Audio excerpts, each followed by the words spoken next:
It's Princess Melia! Don't just float there like a jellyfish. Bombastic side-eye. Criminal offensive side-eye.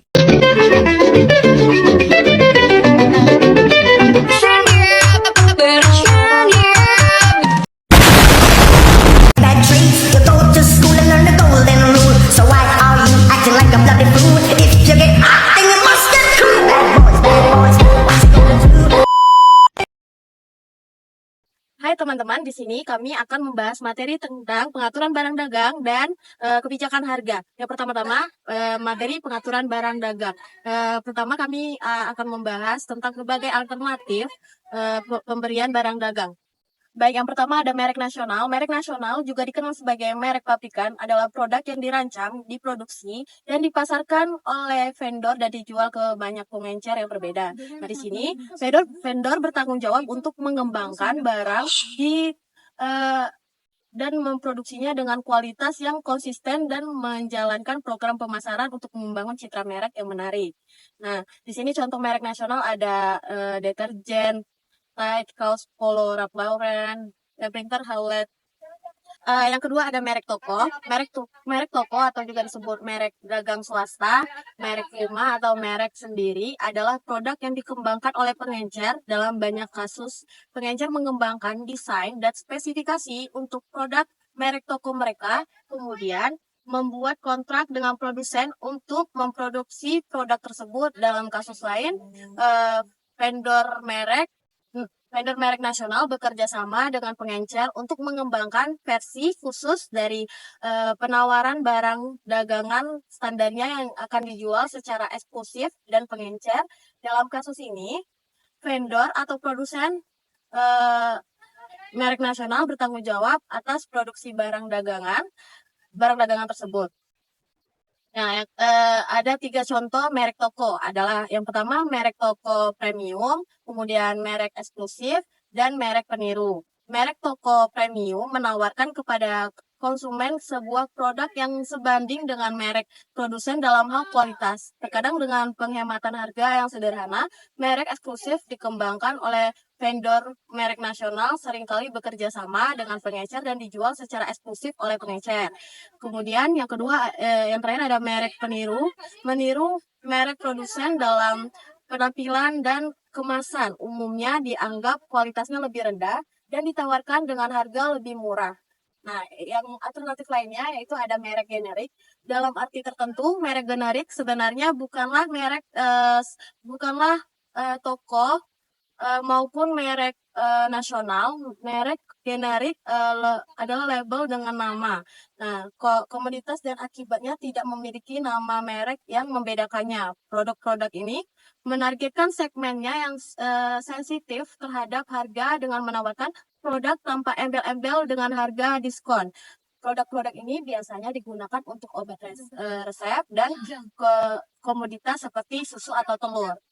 Selanjutnya yaitu kita akan membahas bagaimana membeli barang merek nasional. Nah, pembeli merek produsen akan menghadiri pameran dagangan dan pusat pasar grosir untuk bertemu dengan vendor, melihat barang yang baru, dan memesan. Hampir setiap kategori barang dagang memiliki setidaknya satu pameran dagang setiap tahunnya untuk tempat pengecer dan vendor bertemu.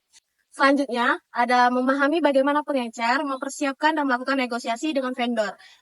Pembeli merek nasional dan merek toko terlibat dalam negosiasi serangkaian isu dengan vendor mereka, termasuk harga dan margin kotor, peluang markup tambahan, ketentuan pembelian, eksklusivitas, tunjangan iklan, dan transportasi. Nah, hubungan vendor yang sukses bergantung pada perencanaan dan kecakapan dalam negosiasi. Nah, selanjutnya ada tentukan bagaimana pengecer membangun strategi hubungan dengan vendor mereka. Nah, hubungan strategi secara tradisional, hubungan antara pengecer dan vendor berfokus pada tawar-menawar mengenai cara membagi keuntungan. Nah, hubungan kemitraan, meskipun tidak semua hubungan pengecer dan vendor harus atau memang menjadi kemitraan strategis, pengembangan kemitraan strategis cenderung melalui serangkaian fase yang ditandai dengan meningkatnya tingkat keterlibatan, yaitu yang pertama kesadaran, yang kedua eksplorasi, yang ketiga perluasan, dan yang keempat komitmen komitmen. Nah, yang pertama ada kesadaran. Pada tahap kesadaran belum ada transaksi yang terjadi. Tahap ini mungkin dimulai dengan pembeli yang melihat beberapa barang dagangan yang menarik di pasar secara eceran atau iklan di majalah perdagangan. Nah, reputasi dan citra vendor dapat memainkan peran penting dalam menentukan apakah pembeli akan melanjutkan ke tahap berikutnya. Nah, berikutnya ada eksplorasi. Selama fase eksplorasi, pembeli dan vendor mulai mengeksplorasi potensi manfaat dan biaya dari sebuah kemitraan. Pada tahap ini, pembeli dapat melakukan pembelian kecil dan mencoba menguji permintaan barang dagangan di beberapa toko. Selain itu, pembeli akan mendapatkan informasi tentang betapa mudahnya bekerja sama dengan vendor. Nah, yang ketiga ada ekspansi. Nah, di sini akhirnya pembeli telah mengumpulkan cukup informasi tentang vendor untuk mempertimbangkan pengembangan.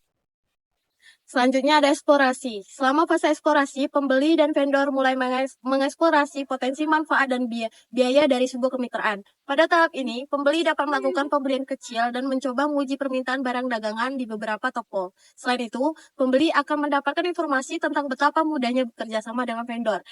Selanjutnya ada ekspansi.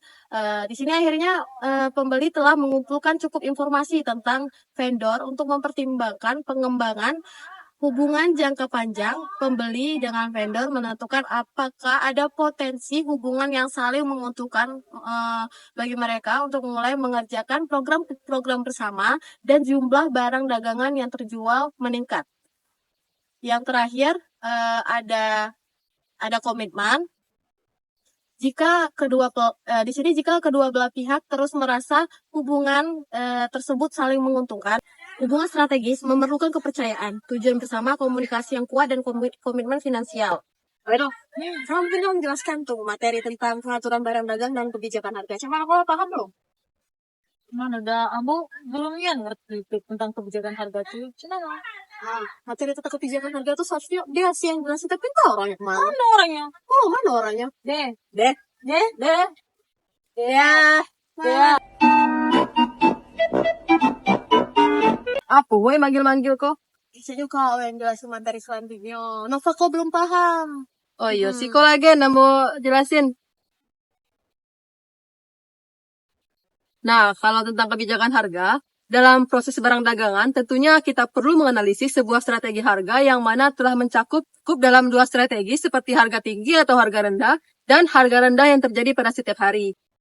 Nah, bagi pengecer yang menggunakan strategi harga tinggi atau rendah, seringkali memberikan diskon mingguan pada harga awal barang dagangan melalui promosi penjualan.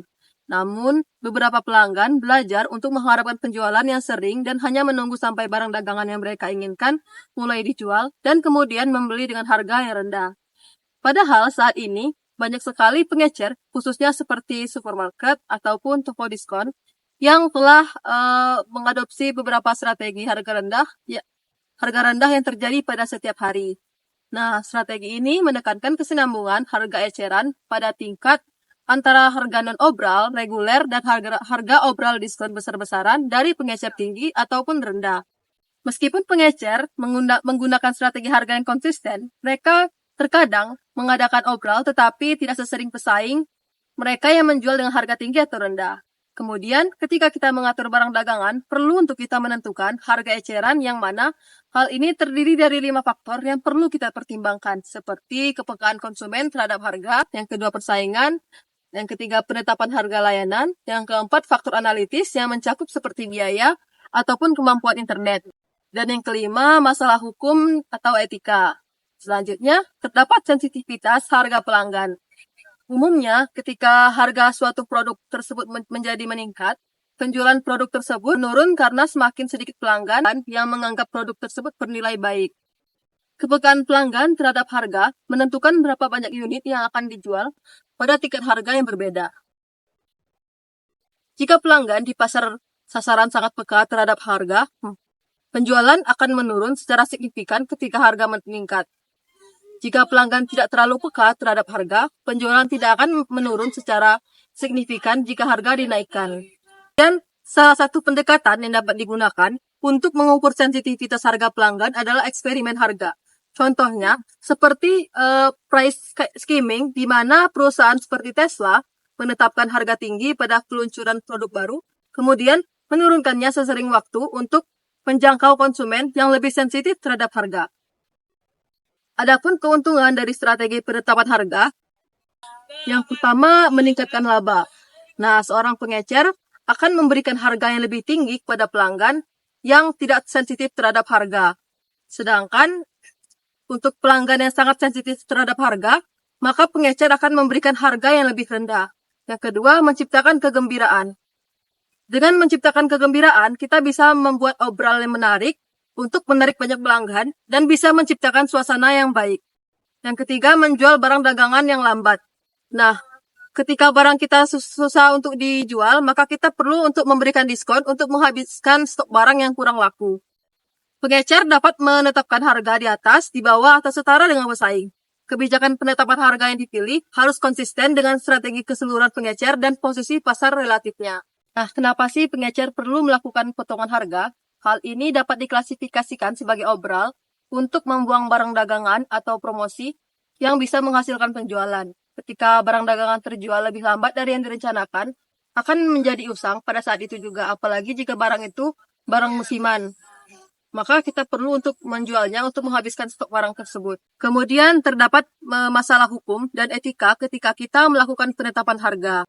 Harga referensi yang menipu. Hal ini terjadi pada harga acuan, yang mana harga acuan ini adalah harga yang digunakan pembeli untuk membandingkan harga jual produk yang sebenarnya dan memudahkan proses evaluasi mereka. Biasanya pengecer memberi label harga acuan sebagai harga biasa atau harga asli.